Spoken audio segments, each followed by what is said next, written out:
जय हिंद।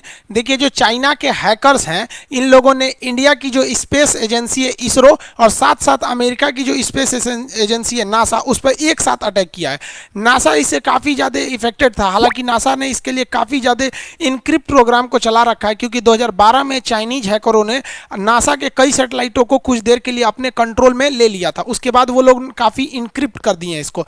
अभी हम समझते हैं कि हमारी जो इसरो है, इसको चाइना के हैकर्स से कैसे बचाया जाएगा। और हम लोग जो अपने ईमेल आईडी या बैंक में जो पासवर्ड डालते हैं, तो हम लोग भी तो मोबाइल में अपना पासवर्ड लिखते हैं जो गूगल के पास सेव रहता है। गूगल भी चाहे तो करोड़ों का रुपया हम लोग से क्यों नहीं निकाल सकता है, क्योंकि हम लोग भी तो उसको पासवर्ड बताते हैं। हम लोग भी तो बैंक में अपना पिन डालते हैं ना, एटीएम का 4 अक्षर का। बैंक मैनेजर पिन निकाल के आपका क्यों नहीं मिसयूज कर लेता है? वो कर ही नहीं पाता है, क्योंकि उसके लिए उसे हैशिंग प्रोसेस से गुजरना पड़ता है। ये सारी चीज़ें क्या है, इसको हम लोग समझते हैं। देखिए, जो चाइनीज हैकर्स थे, उन्होंने सैटेलाइट को कुछ समय के लिए हैक किया था। इसको हैक करके वो बहुत कुछ कर सकते थे। जो अमेरिका की सैटेलाइट्स को हैक किया था उन लोगों ने, इसके अमेरिकन सैटेलाइट्स को एक दूसरे में लड़ा सकते थे, उसका रास्ता भटका सकते थे, या फिर उसको किसी अलग डायरेक्शन में या अर्थ की ओर उसको डायरेक्ट कर सकते थे, जिससे कि उस पर एक खासा खतरा हो सकता था। या फिर जो इंटरनेशनल स्पेस स्टेशन है, उस पर इसको ले जाकर लड़ा देते तो एक बहुत बड़ा झटका लग सकता था। इसलिए नासा की तरह से इसको एकदम सेफ बना लिया है।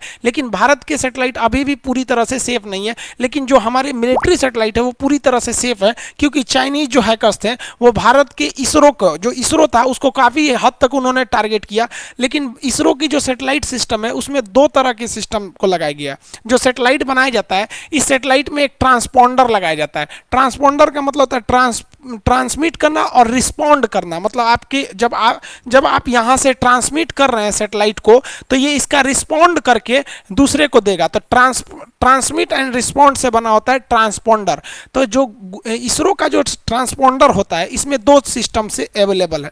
एक इनक्रिप्टेड है, एक नॉन इनक्रिप्टेड है। नॉन इनक्रिप्टेड हम लोग के लिए यूज होता है, जो हम सैटेलाइट में डाटा भेजेंगे। जैसे मान लीजिए हम सैटेलाइट में लिख के भेजे गुड मॉर्निंग, तो वो गुड मॉर्निंग लिख के चला जाएगा। लेकिन जो इनक्रिप्टेड रहता है ना, उसमें हम गुड मॉर्निंग लिखेंगे तो उसमें कोड लिख देगा, कुछ लिख देगा, पता ही नहीं चलेगा क्या लिखे हैं। ये उसी को पता चलेगा जो रिसीव करेगा, क्योंकि उसके सिस्टम में एक ऐसा सिस्टम लगा है कि जो कोड को वापस उसको इंग्लिश या हिंदी में कन्वर्ट कर सके। तो भारत के जो सिविल काम के लिए जो सैटेलाइट है, जिससे आप डीटीएच वगैरह चलाते हैं, वो इनक्रिप्टेड नहीं रहता है। लेकिन जितने भी मिलिट्री सैटेलाइट हैं भारत के, वो सारे के सारे इनक्रिप्टेड रहते हैं। अब इस इनक्रिप्टेड को समझते हैं।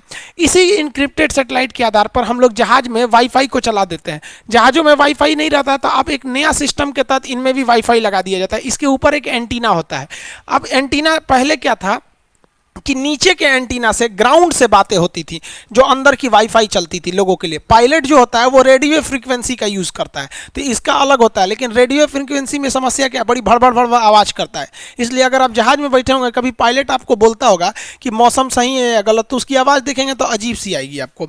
तो इसी नीचे ग्राउंड को खत्म करने के लिए हम लोगों ने सैटेलाइट से अब क्या किया, जोड़ना चालू किया। तो ये सैटेलाइट से इस पे हम लोग डायरेक्ट वाईफाई का कनेक्शन देते हैं, जो अंदर जाके सबको डिस्ट्रीब्यूट कर देता है। अब इसकी स्पीड उतनी अच्छी नहीं होती है, क्योंकि अभी हम लोग इसे KU बैंड यूज कर रहे हैं। आगे KA बैंड यूज करेंगे तो इसकी स्पीड तो अच्छी रहेगी यहाँ पर। अब आप जहाजों में देखेंगे तो ऊपर में कई सारे एंटीना रहते हैं। अब जहाज में देखेंगे कई सारे ये सब एंटीना है सब।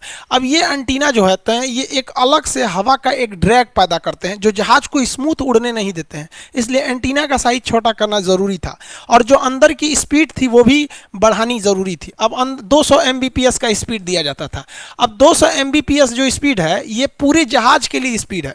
अब इस जहाज में मान लीजिए 100 आदमी भी अगर यूज कर रहे हैं, तो वो 2 MB हो जाएगा पूरा घट के, वहां पर तो काफी कम हो जाएगा। तो जहाज के अंदर उतनी स्पीड नहीं मिल पाती है। लेकिन अब KA बैंड आएगा तो उससे स्पीड थोड़ी अच्छी हो जाएगी जहाज के अंदर।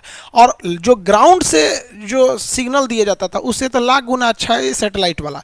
अब ये देखिए, जो ट्रांसपॉन्डर होते हैं ना, सैटेलाइट में लगे रहते हैं, तो जो फ्रीक्वेंसी छोड़ते हैं, उस फ्रीक्वेंसी को हम लोग बैंड कहते हैं। अलग अलग फ्रीक्वेंसी को छोड़ते हैं, जिसमें L बैंड आता है, S band, C band, X band, KU band, K band, KA band, ये काफ़ी बैंड होते हैं।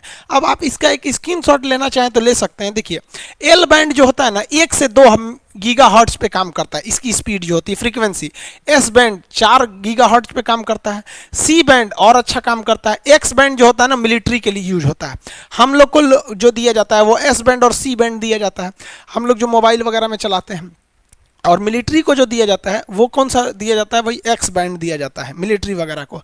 अभी जहाज़ों में जो यूज होता है वो KU बैंड होता है। KU बैंड जो होता है इसकी फ्रीक्वेंसी अच्छी होती है। देखिए जितना ज़्यादा फ्रीक्वेंसी बढ़ाएंगे ना, खराब मौसम में उतना अच्छा काम नहीं करेगा। अब इससे भी बेहतरीन, अब K बैंड का उतना यूज नहीं हुआ, KA बैंड का ज़्यादा यूज होने लगा। तो जो सैटेलाइट फ्रीक्वेंसी छोड़ता है उसकी स्पीड उसकी फ्रीक्वेंसी पे डिपेंड करता है कितना तगड़ा होगा।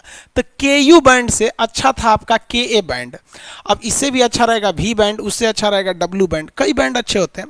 जैसे जैसे आप इधर जाएंगे तो आपकी जो अपलोडिंग स्पीड है वो बढ़ती जाएगी। देखिए इधर हाई होती जाएगी, जो थ्रो आउट है वो हाई हो जाएगा। जो आपका एंटीना का साइज है तो L बैंड की एंटीना का बहुत बड़ा लगाना पड़ेगा, और इधर आएंगे तो एंटीना का साइज छोटा होते लगेगा। तो यही लिखा है कि एंटीना का साइज इस साइड जैसे जैसे आएंगे एंटीना का साइज छोटा होते जाएगा, और अगर वो L बैंड या S बैंड या C बैंड लगाएंगे तो बड़े साइज का एंटीना लगाना पड़ेगा। अब आप ही बताइए ना, जहाज के ऊपर बड़े साइज का एंटीना लगाएंगे तो एक हवा का ड्रैग उत्पन्न करेगा जो अच्छा नहीं माना जाता है। इसलिए हम लोग KU बैंड के अलावे अब हम लोग क्या लगाने जा रहे हैं, KA बैंड, क्योंकि जैसे जैसे जाएंगे तो इस साइड में बैंड जो होता है बड़ा होने लगता है, क्लियरिटी अच्छी आती है। तो अभी जो जहाज़ों में यूज़ होगा वो इसरो द्वारा बनाया गया KA बैंड होगा। इसकी क्या होगी, स्पीड अच्छी होगी, साउंड की क्लियरिटी अच्छी होगी, लेकिन ख़राब मौसम में ये उतना अच्छा काम नहीं करेगा। ख़राब मौसम में यही सब अच्छा काम करते हैं। तो इंडियन जो एयर स्पेस है उसने अपनी जहाज़ों को एक दिशा निर्देश दिया है कि आप अपनी जहाज़ों में KU बैंड भी लगाइएगा और KA बैंड भी लगाइएगा, क्योंकि जब मौसम सही रहेगा तो KA बैंड से काम चल जाएगा, और जब खराब मौसम है तो KU बैंड से काम चलेगा। यानी कम्युनिकेशन फेल नहीं होना चाहिए। ये हम पैसेंजर्स के लिए लगाया जा रहा है। रेडियो फ्रीक्वेंसी पे पायलट्स वगैरह बात करते हैं, लेकिन अब जो मिलिट्री वाले या जो हैकर से बचने के लिए हम लोग किसका प्रयोग करते हैं, इनक्रिप्शन का। इसी से बना है आपका क्रिप्टो करेंसी जिसे बिटकॉइन कहते हैं। देखिए जब भी आप कहीं पे अपना पासवर्ड डालते हैं, चाहे वो ATM के मशीन हो या फिर कहीं पे भी आप पासवर्ड बनाते हैं, आप अपने मोबाइल में बनाते हैं, ईमेल आईडी में कहीं पे भी पासवर्ड बनाते हैं, तो ये पासवर्ड को गुजरना पड़ता है हैशिंग प्रोसेस से। ये हैशिंग प्रोसेस क्या है तो समझिए ध्यान से, ये क्या प्रोसेस होता है। आप कुछ भी चीज़ों को लिखते हैं तो हैशिंग प्रोसेस के तहत उसे एक 40 डिजिट के एक बहुत बड़े नंबर में कोड में बदल दिया जाता है। जैसे यहाँ लिखा हुआ है लायन, हम बड़ा लिख देते हैं लायन, तो यहाँ 4 अक्षर है। ये हैशिंग प्रोसेस से इसको क्या बना दिया, एक इतना बड़ा अक्षर बना दिया, 40 अक्षर के कोड में बना दिया। अब हैशिंग की पहली विशेषता समझिए, आप कितना भी बड़ा वर्ड इधर लिखिए, आप मान लीजिए यहाँ एक लिख देते हैं IM खान, हम इतना बड़ा लिख देते हैं, तो इसको, ये मेरा कोड हो गया, सपोज कर ले मेरा कोड है, ये मेरा पासवर्ड है, तो IM खान, तो ये इसको कितना अक्षर में बनाएगा, 40 अक्षर के कोड में बनाएगा।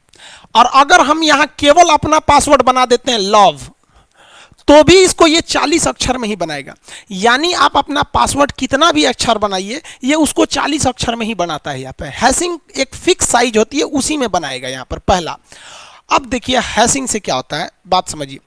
जब कभी भी आप अपना गूगल पे अपना पासवर्ड बनाते हैं तो गूगल के पास आपको पासवर्ड नहीं जाता है। जैसे मान लीजिए हमने पासवर्ड बना दिया लाइन, सपोज कीजिए लाइन बना है, हाँ यहाँ लाइन लिखा हुआ है, हम बड़ा लिख देते हैं लाइन, तो गूगल के पास जो पासवर्ड पहुंचा है वो हैशिंग वाला पासवर्ड पहुंचा, ये पहुंचा है। तो गूगल को पता ही नहीं है कि आपने पासवर्ड लिखा क्या है, गूगल को ये इंक्रिप्शन पता है। समझ में आ गया कि नहीं आ गया।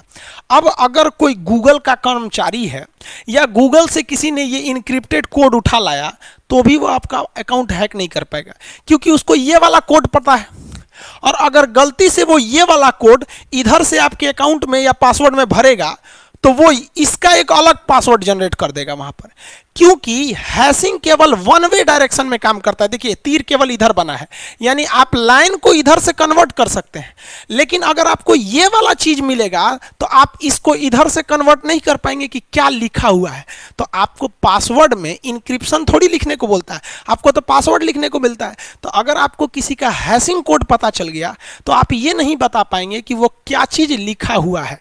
तो दो चीज समझ में आ गया कि पहला, हैशिंग कोड कितना छोटा हो या कितना बड़ा हो, आप अगर पासवर्ड बनाते हैं तो हैशिंग के बाद उसे एक 40 डिजिट के कोड में बना दिया जाता है, पहला। दूसरा, ये वन वे काम करता है, इधर से इधर काम नहीं कर सकते। समझ में आ गया कि नहीं आ गया। अब जरा एक चीज ध्यान समझिए, ये जो हैशिंग की क्रिया हो रही है, हैशिंग मतलब पासवर्ड जनरेट करना, इस पूरी क्रिया को हम क्रिप्टोग्राफी कहते हैं। इसी से बना है क्रिप्टो करेंसी, जिसे आप बिटकॉइन बड़ी अच्छा से बड़ा आप लोग सुने होंगे, समझ में नहीं आता होगा आप लोग को, वो भी नॉर्मल चीज़ है। जब तक कोई चीज़ नहीं समझे रहते हैं तब तक तो टफ लगता है। एक नर्सरी के लड़के को एलिफेंट की स्पेलिंग ही याद नहीं होती, उसको बहुत टफ लगता है, और CAT कैट उसे आसान लगता है, लेकिन जब वो समझ जाता है तो उसके लिए भी वो ईजी हो जाती है। तो आप लोग अभी क्रिप्टो करेंसी बिटकॉइन नहीं समझ रहे हैं इसलिए टफ लग रहा होगा। तो किसी भी चीज़ को कोड में बदलना क्या कहलाता है? क्रिप्टोग्राफी। और इसको हम लोग शॉर्टकट में इनक्रिप्टेड कहते हैं। अगर किसी चीज जैसे लाइन का हम क्या कर दिए हैं, लाइन को हम क्या कर रहे हैं भाई साहब, क्रिप्टोग्राफी टेक्नोलॉजी का प्रयोग करके इसे पासवर्ड जनरेट किए हैं, यानी इसको हम इनक्रिप्ट किए हैं। इनक्रिप्ट करने के बाद जो हमें पासवर्ड मिला है उसे हम लोग कहते हैं हैशिंग। तो ये वाली चीज क्या है? हैशिंग। और ये पूरा प्रोसेस क्या कहलाता है? क्रिप्टोग्राफी कहलाता है, या इसी को क्या कहते हैं? इनक्रिप्ट कहते हैं। इसमें इनक्रिप्ट करने में 1 सेकेंड का टाइम लगता है। तो जब भी आप कभी अपने गूगल अकाउंट पे या कहीं भी ऑनलाइन अपना पासवर्ड डालते हैं तो तुरंत कोई चीज़ नहीं खुलती है। जब आप पासवर्ड भरते हैं ना तो उसका क्या किया जाता है? हैशिंग कोड ढूंढा जाता है। जैसे आपने पासवर्ड बना लाइन, तो उसका लाइन का वहां क्या बनेगा? ये वाला कोड बनेगा। जो भी कोड गूगल क्या याद रखा है आपका? ये वाला कोड याद रखा है। समझ में आ गया कि नहीं आ गया? इसलिए गूगल से भी आप सुरक्षित हैं। इसमें एक और चीज क्या खासियत है कि अगर आप इसमें थोड़ा सा भी चेंजिंग करते हैं, जैसे हम लाइन के जगह पे लायंस लिख देते हैं, बहुत सारे शेर, तो यहां पर ये वाला पासवर्ड टोटली चेंज हो जाएगा। यानी अगर इधर एक भी चेंजिंग किए ना तो ये टोटली चेंज हो जाएगा, ताकि दुनिया में किसी को यही नहीं पता चलता है कि किस हैश कोड का कौन सा ओरिजिनल वर्ड है, क्योंकि मोबाइल में आपको ओरिजिनल वर्ड भरना होता है, न कि आपको हैशिंग कोड भरना होता है। अगर मान लीजिए मेरा पासवर्ड लाइन है लेकिन किसी को ये हैशिंग कोड मिला, ये भरेगा तो नहीं खुलेगा, वो कहेगा कि भैया तुम ये भरो, हम कन्वर्ट करेंगे कि क्या चीज़ है। इस हिसाब से काम करता है। हर चीज़ का हैशिंग कोड अलग होता है। कुछ भी चीज़ लेंगे तो उसका हैशिंग कोड अलग होता है। आप जो भी पासवर्ड बनाते हैं, आप समझ गए, आपका पासवर्ड कहीं भी, जैसे आप मेरे एप्लीकेशन पे पढ़ते हैं तो आप अपना पास आते हैं तो मेरे पास वो पासवर्ड चला आता है, लेकिन हमको ही नहीं पता चलता है ससुर आपने पासवर्ड बनाया क्या। कई लड़के मोबाइल में, हम मेरा एप्लीकेशन डाउनलोड करेंगे खान सर ऑफिशियल, तो उसमें कहता है क्रिएट पासवर्ड, तो लड़कों को लगता है ये ईमेल आईडी का पासवर्ड मांग रहा है, तो लड़का सब अपने ईमेल आईडी का पासवर्ड भर देता है। भाई साहब वहाँ आपका पासवर्ड बनाने के लिए कहता है, जिस तरह आप अपने ATM का बनाते हैं कि आप मेरे एप्लीकेशन को आप ही पढ़ सके क्योंकि आप फीस दिए हैं, तो अपने पासवर्ड भर देता है, वो भी मेरे पास आ जाता है। लेकिन भैया आप उससे डरिए नहीं। क्यों नहीं डरिए? क्योंकि आप कुछ भी लिखे होंगे यहाँ पासवर्ड में, हमको वो थोड़ी आया, हमको तो उसे इनक्रिप्ट करके यानी क्रिप्टोग्राफी के द्वारा हमें उसका हैशिंग कोड मिला, और हम क्या करेंगे वो हैशिंग कोड लेके? इतना बड़ा हम का हैकर समझ रहे हैं कि हम आपका ईमेल आईडी निकालेंगे? नहीं निकाल सकते, इसलिए सुरक्षित रहिए। लेकिन इसके बाद भी ससुरा हैक कर लेता है सब। कैसे? तो उसके लिए 3 टेक्नोलॉजी का प्रयोग होता है। पहला समझिए, पहला जो टेक्नोलॉजी होता है उसे हम लोग कहते हैं रैम्बो टेबल। रैम्बो टेबल क्या है कि रैम्बो टेबल जो बड़े बड़े हैकर है ना, वो दिमाग लगा लिए हैं। उन्होंने क्या किया, एक ग्रुप बनाया है, एक बहुत बेहतरीन उन्होंने ग्रुप बनाया है कि किस वर्ड का हैशिंग कोड क्या है। जैसे मान के चलिए कि कैट लिख दिए हैं, कैट का उनको पता है कि हैशिंग कोड इस तरह करके कुछ कुछ है, तो उन्होंने एक लिस्ट बना के रखा है, एक टेबल बनाया है कि भैया ऐसा वाला चीज जहां मिले तो उसका मतलब कैट है, ये मिले तो इसका मतलब ये है। तो उन्होंने एक लिस्ट बना के रखा है, बहुत सारा लिस्ट बना के रखा है, लाखों की संख्या में उनके पास हैशिंग नंबर का लिस्ट है। और गूगल के पास से या कहीं से भी आपका हैशिंग कोडवा चुरा के लाते हैं और इस टेबलवा में यहाँ पर लिख देते हैं वो। और वो क्या करता है, ये टेबल खट खट खट खट खट खट जाता है और मैच कर देता है, और वो जहाँ मैच करेगा वहाँ घेर देगा, कहेगा ससुरा का यही वाला पासवर्ड है, यही वाला पासवर्ड है। समझ में आ गया? तो आप अगर इस रैम्बो टेबल से बचना चाहते हैं तो आप ऐसा पासवर्ड बनाइए जिसमें कॉमन नेम ना है, जैसे मैंगो, लव, माई नेम, ये सब कुछ नहीं, उल्टा सीधा पासवर्ड बनाइए, तो आप इस रैम्बो टेबल से बच सकते हैं। इसके अलावे जो हैकर होते हैं सब, जो हैकिंग करते हैं सब, वो 2 चीज़ों का प्रयोग करते हैं सब। एक आपका ब्रूट फोर्स अटैक होता है। ब्रूट फोर्स अटैक से बचने के लिए, ब्रूट फोर्स अटैक क्या होता है, जैसे मान लीजिए मेरा पासवर्ड है, वो हैक नहीं कर पाया, लेकिन हम कभी साइबर कैफ़े में गए, वहाँ अपना पासवर्ड डाले हैं, किसी दोस्त के मोबाइल में अपना पासवर्ड डाले हैं, किसी और में, तो जो ब्रूट फोर्स होता है ना, दूसरे वाले में से सर्च करते करते थोड़ा निकाल के और फिर रैम्बो टेबल में रख के एक आइडिया लगा लेता है, फिर आपको हैक कर लेता है। तो ब्रूट फोर्स से बचने के लिए आपको क्या करना चाहिए, अपना पासवर्ड लंबा बनाइए, 75 ठो मोबाइल में लॉगिंग मत कीजिए, किसी दूसरे के नहीं, पर्सनल मोबाइल रखिए, पर्सनल लैपटॉप उसमें रखिए।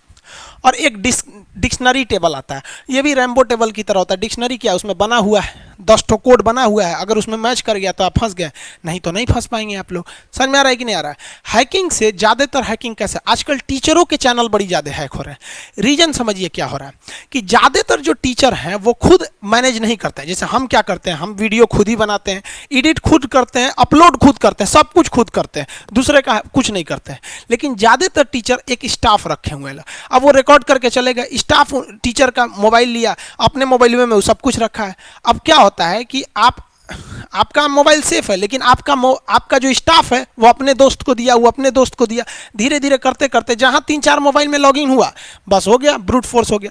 और सबसे बड़ी टीचर्स के अकाउंट हैक होने का सबसे बड़ा कारण क्या है, वो अपने बैच का प्रचार करा रहे हैं, इसलिए हैक हो जाता है। देखिए जैसे कोई टीचर है, उसको मान लीजिए वो अच्छा पढ़ा रहा है सपोज, लेकिन वो चाहता है कि हमको इंडिया के कम से कम 10 लाख स्टूडेंट हमें देखें, और 10 लाख देखने के लिए तो कंपनी आती है जिसे कहा जाता है सोशल मीडिया सोल्यूशन। तो सोशल मीडिया सोल्यूशन वाले क्या कहते हैं कि आप हमें 2 लाख दे दीजिए, हम अलग अलग लड़कों के ईमेल पे भेज देंगे वो लोग। अब वो क्या करते हैं, उनका वीडियो हो गया, डेमो वीडियो, और आपको प्रचार करने के लिए भेजेंगे, तो आप ही के चैनलवा से कराएंगे ना, तो आप उस कंपनी को अपना पासवर्ड बताते हैं, ईमेल आईडी बनाते हैं। अब वो कंपनी वाले का जो लैपटॉप होता है वो सेफ नहीं होता है, उस पर हजारों लोग कस्टमर बन के आए रहते हैं। आप अपनी आईडी को सुरक्षित रखते हैं, लेकिन कंपनी वालों के लिए आप कस्टमर हैं, आप उनको दे दिए, और जहां दिए तो आपका तो प्रचार करा दिया, आप खूब यूट्यूब पे हल्ला हो गया, अरे भाई सर जी बहुत अच्छा पढ़ा रहे हैं, और 2-4 महीना बाद उनका हैक हो जाता है। इसलिए जितने टीचर्स का हैक हुआ है, आप देखिएगा कि ज़्यादातर वो टीचर ऐड लगवाए होंगे अपना प्रचार के लिए, तो वो भी हो जाता है। हम ये नहीं कहते हैं कि जितने लोग ऐड लगवाते हैं उनका हैक ही हो जाता है, जो नहीं भी लगवाते हैं उनका भी हैक हो जाता है। हम ये संभावना बता रहे हैं, क्योंकि हम कई जैसे एथिकल हैकर होते हैं ना, जो बैंकिंग को हैक होने से बचाते हैं, उन लोग से बात किए तो वो लोग कहते हैं कि कहीं ना कहीं तो हम लोग गलती करते हैं, कहीं ना कहीं गलती कर देते हैं, जिससे ये हो जाता है। समझ में आ रहा है कि नहीं आ रहा? तो ये हैकिंग समझ में आ गया कि कैसे कैसे ये लोग हैकिंग का काम कर देते हैं। लेकिन जो है ये हैशिंग का काम है, इसमें एक गलती हो जाती है। गलती क्या है कि अगर आपने लिखा कार, तो कार के लिए जो हैशिंग कोड बनेगा वो हर हाल में एक ही रहेगा, वो कभी चेंज नहीं हो सकता है। मान लीजिए 40 अक्षर का कुछ भी कोड बना दिया, सपोज कि कार के लिए ये कोड बना दिया, तो दुनिया का कोई भी व्यक्ति अगर कार लिखता है तो कोड यही हो जाएगा। तो एक बात बताइए, अगर जो हैकर है वो ये वाला कोड को सेव कर लेगा कि भैया ये कोड का मतलब कार, समझ में आएगी कि नहीं आएगा?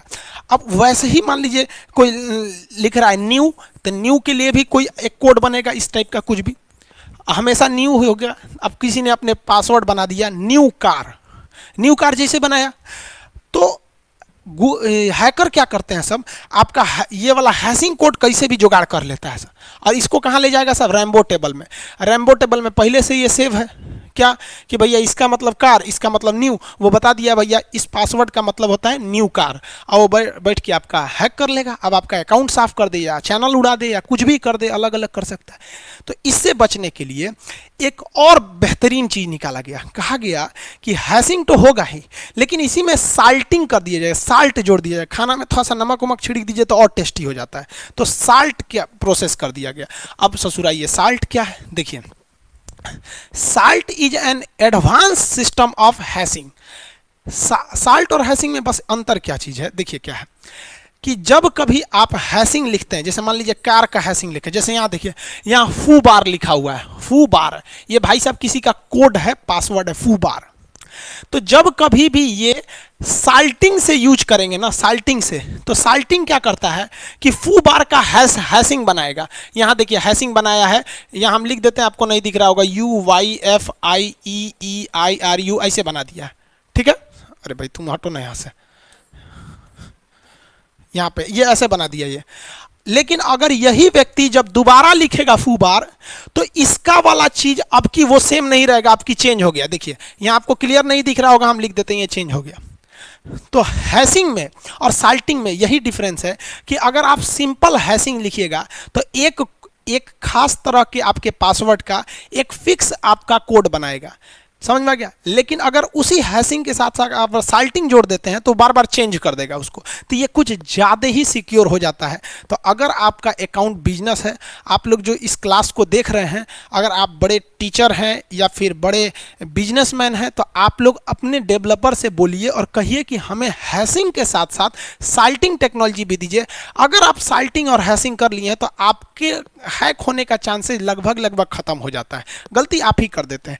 गलती आप लोग कहाँ कहाँ कर देते हैं? सबसे पहला कि आप पासवर्ड इजी बना देते हैं, अपना डेट ऑफ बर्थ बना देंगे, नहीं तो मोबाइल नंबर बना देंगे। भैया ये पासवर्ड नहीं बनेगा। पासवर्ड कम से कम रखिए 14 अक्षर का, समझ में आ गया? 14 अक्षर का पासवर्ड रखिए।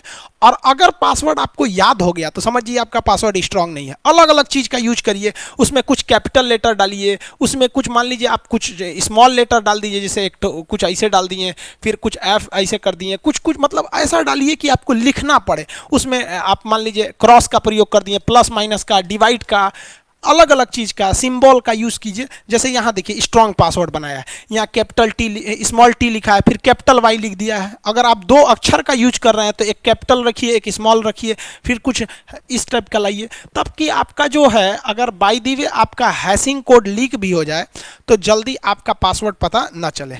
उसके बाद आप अपने मोबाइल में जब भी गूगल में जाएंगे तो 2 स्टेप वेरिफिकेशन जरूर लगाएंगे। 2 स्टेप वेरिफिकेशन जो होता है ये आपके मोबाइल को एक्स्ट्रा सिक्योर बना देता है। जैसे मान लीजिए कि हमारा कोई मोबाइल है, ये सपोज इसमें मेरा ईमेल आईडी है, आपको गलती से मेरी ईमेल आईडी पता चल गई और मेरा पासवर्ड भी पता चल गया, तो आप खटाखट कहेंगे खान सर का चैनल ही उड़ा देते हैं, आज तो खान सर का चैनल लीक हो गया, बड़ी भाग रहे हैं, मिलियन 2 मिलियन 3 मिलियन जा रहे हैं, हैक कर देते हैं, काम खत्म। नहीं कर पाएंगे बबुआ। आपको मेरा ईमेल आईडी भी पता चल जाए और अगर आपको मेरा पासवर्ड भी पता चल जाए तो मेरे मोबाइल में लगा हुआ है 2 स्टेप वेरिफिकेशन। जैसे आप मेरा ईमेल आईडी लिखिएगा और जैसे पासवर्ड लिखिएगा, तुरंत मेरे पे मैसेज आ जाएगा कि फलानवा मोबाइल में, आपका मोबाइलों नंबर बता देगा कौन सा है, रेडमी है कि रियलमी है कि लैपटॉप है कि सिस्टम है, उसका कोड बता देगा। ये भी बता देगा किस जिला में है, बता देगा इस जिला से ये वाला मोबाइल आपको एंट्री मार रहा है ईमेल आईडी से, क्या आप परमिशन देते हैं? तो हम कह देंगे यस, तो आपका काम हो जाएगा। और हम यस करेंगे, हम सीधा कर देंगे नो, तो कहेगा कि आप सुनिए, नो मत कीजिए, आप जो है ना वो आपका पासवर्ड जान गया, आप चेंज कर दीजिए। तो हम खटर खटर खट खट खट खट करके चेंज कर देंगे। नहीं हो गए हैं तो कोने काम के। समझ में आ रहा है कि नहीं आ रहा है? तो 2 स्टेप वेरिफिकेशन जरूर रखिए। इससे अगर ये नहीं है तो समझिए आप चौपट। और उसके बाद भी जब आप अपना ईमेल अकाउंट खोलिएगा तो उसमें लिखता है मैनेज अकाउंट, उसमें जाके देख लीजिएगा कि किस किस मोबाइल में आपका ईमेल आईडी खोला गया है, और 2 स्टेप वेरिफिकेशन। और जब भी आपके मोबाइल पे कोई मेल आता है रिकवरी का, दिखेगा रिकवरिंग, तुरंत इसको भैया जैसे आया रिकवरिंग तुरंत नो मारिए, तुरंत नो। जिस किसी का आता है मोबाइल हैक होता है ना, तुरंत मैसेज आता है recovering, your mobile is recovering, तो वो सोचता है ससुरा रिकवरिंग हो रहा है, ये कौन चीज़ है रिकवरिंग, और 6-7 सेकंड में पूरा रिकवरिंग मार देता है। जैसे रिकवरिंग आया तुरंत नो मारिए, तुरंत नो। तो जो हैक कर भी लिया है ना, क्योंकि एक अलग चीज़ आती है जो आपका 2 स्टेप वेरिफिकेशन को तोड़ देते हैं सब, तो भी आपके पास एक मेल आएगा रिकवरिंग का, इसमें सोचिए नहीं, तुरंत क्या मारिए, नो। और एक चीज़ और बताते हैं, ऑनलाइन में जब भी आपको कुछ समझ में नहीं आए ना, सीधे नो मारिए, सीधे नो। क्योंकि मान के चलिए अगर आप अच्छा चीज़ को नो मार दिए तो दोबारा वो जेन्युइन है, आप दोबारा उसे चालू करा सकते हैं। सपोज मेरे बैंक से मैसेज आया है कि आप अपना एटीएम को क्या कीजिए, दोबारा रिन्यू कीजिए, हम नो मार दिए, तो फिर जाके रिन्यू करा सकते हैं। लेकिन ससुरा अगर यस मार दिए और बैंक का है तब तो ठीक है, लेकिन फर्जी वाला है और यस मार दिए तो लुटा गया। इसलिए जहां कुछ समझ में नहीं आए ऑनलाइन की दुनिया में, सीधे मारिए नो। आप कहीं ना कहीं बबुआ गलती करते हैं, आप बड़े हैं या छोटे हैं, आपका मेहनत का पैसा है, आप इसे बचा के रखिए। बड़ा तकलीफ होता है जब किसी गरीब के अकाउंट से, अगर कोई हैकर है इस क्लास को देख रहे हैं तो भैया हाथ जोड़ के विनती करते हैं, अगर किसी के अकाउंट में 25,000 50,000 या उससे आसपास पैसे रहे तो आप अंदाजा लगा लो यार वो गरीब आदमी है, प्लीज उसका छोड़ दिया करो यार, बहुत मेहनत से पैसा कमाता है। अरे लूटना है तो ससुरा नेताओं का लूटो ना ससुरा, करोड़ों करोड़ों अकाउंट में होगा, खाली कर दो उसको, कौन जाता है। एक गरीब का मत लूटो यार, हाथ जोड़ के विनती करते हैं, ऐसा नहीं करना चाहिए। अब वो लोग बेचारे 2 पैसा बचाने के लिए सोचते हैं मेरा अकाउंट बंद हो जाएगा। अरे भैया बंद हो जाएगा तो खुल जाएगा, आखिर पैदा हुए थे तो अकाउंट लेके थोड़े ना पैदा हुए थे, जाके बैंक में ना खुलवाए थे, तो बंद हो जाएगा तो फिर जाके खुलवा लीजिएगा ना, इतना हवा का जाते हैं। अरे बाप रे लाल पासवर्ड है, ओटीपी है, ये है वो है, कभी नहीं बताना चाहिए ये सब चीज़ें, ओटीपी वगैरह। यहाँ पे एक एटीएम कार्ड देखें, यहाँ पर आपसे जब भी एटीएम पूछे तो ये एटीएम के आगे का ये जो 16 अक्षर का नंबर होता है ये नहीं बताना चाहिए। ये बता भी देंगे तो कोई दिक्कत नहीं है, लेकिन पिछवा देखिएगा ना तो 3 अक्षर का एक सीवीवी नंबर होता है, यहाँ पे स्टिकर चिपकाया रहता है 3 अक्षर का, ये कभी नहीं बताइएगा। ये भी बता देंगे ना तो आपके लिए ओटीपी जाएगा मोबाइल पे, वो भी नहीं बताने, वो भी बता दिए तो चौपट। आपको 4 लेयर की सिक्योरिटी है। पहला, ये नंबर किसी को मत बताइए, 16 अक्षर वाला एटीएम कार्ड नंबर ये मत बताइए। दूसरा, सीवीवी नंबर ये मत बताइए। तीसरा, इसका जो पिन है जो आपको याद रखें, जो ठुकू ठुकू डालते हैं एटीएम में, वो मत बताइए। और मोबाइल में जो ओटीपी आ रहा है वो मत बताइए। सब बताइए देंगे तब अब कोई कहे आप बैल मुझे मार, तो बैल को मारने में कौन चीज आता है, वहां पे लूट लेगा आपका। जामतारा समझते हैं ना, झारखंड वाला, ये सब स्पेशलिस्ट है सभी सब के लिए। आप में से बहुत लोग कमेंट कर रहे थे सर